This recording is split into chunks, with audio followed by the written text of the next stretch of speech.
स्वागत है आपका। टाइम ट्रैवल यानी कि समय यात्रा, इस कॉन्स्पिरेसी के बारे में आपने बहुत सारी बातें सुनी होंगी। बहुत सारी साइंस फिक्शनल मूवीज़ में भी और सीरीज़ में भी आपने इसके बारे में देखा होगा। और ना जाने कितने बार आपने समय में भविष्य में जाने या फिर अतीत में जाने के बारे में सोचा होगा। पर असल ज़िंदगी में क्या कभी आपने किसी को टाइम में आगे जाते हुए देखा है या फिर ऐसी किसी घटना के बारे में आपने कभी सुना है? अगर नहीं सुना है तो आज हम आपको रुडोल्फ फिंच की कहानी सुनाने जा रहे हैं। ये शख्स टाइम स्लिप की वजह से अपने समय से 75 साल आगे आ गया था। तो क्या था पूरा किस्सा, ये जानने के लिए आप इस वीडियो को पूरा देखिए। तो चलिए शुरू करते हैं।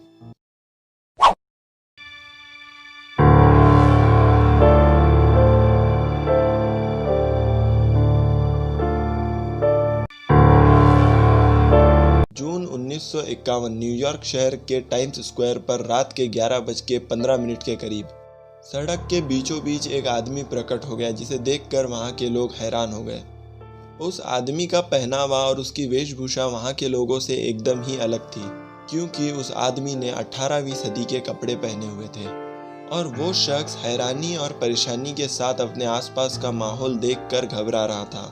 वो शख्स ऐसे घबरा रहा था जैसे मानो कि वो अलग ही किसी दुनिया में आ गया हो। मगर सहमा हुआ वो शख्स जब तक कुछ समझ पाता, वो सड़क पर आ रही एक तेज रफ्तार टैक्सी से टकरा गया और इसके बाद वो बुरी तरह से घायल हो गया और थोड़ी ही देर बाद उसकी मौत हो गई। उसके मरने के बाद जब उसकी बॉडी को पोस्टमार्टम के लिए लेकर जाया गया और उसकी सारी चीज़ों की तलाशी ली गई थी, तो उसके पास से कुछ ऐसी चीज़ें मिली जिसे देखकर इन्वेस्टिगेटर्स हैरान रह गए। उस शख्स के पास जो चीज़ें मिली थी उसमें एक तांबे का टोकन था, एक बिल था जिस पर एक घोड़ों के तबेले का एड्रेस लिखा था।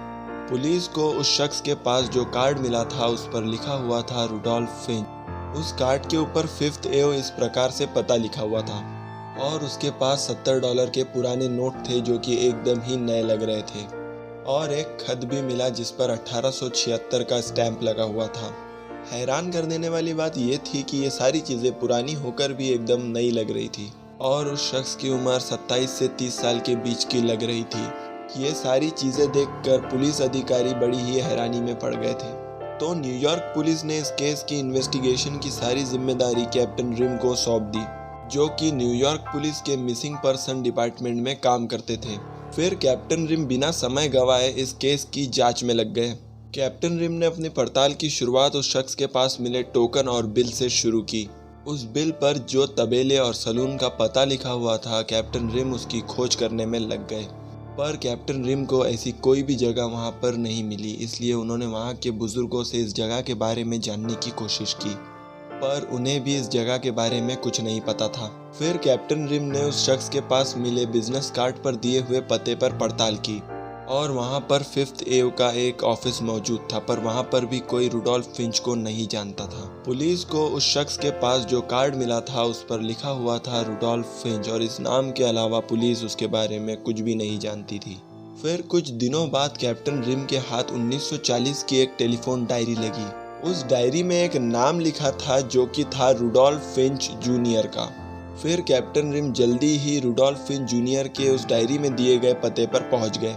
वहां जाकर उनको पता चला कि रुडोल्फ फिंच जूनियर की 5 साल पहले ही मौत हो चुकी है। पर वहां से उनको रुडोल्फ फिंच जूनियर की पत्नी का पता मिल गया, जो कि अब फ्लोरिडा में रहती थी। उसकी पत्नी का पता मिलते ही कैप्टन रिम जल्दी से उससे मिलने के लिए चले गए।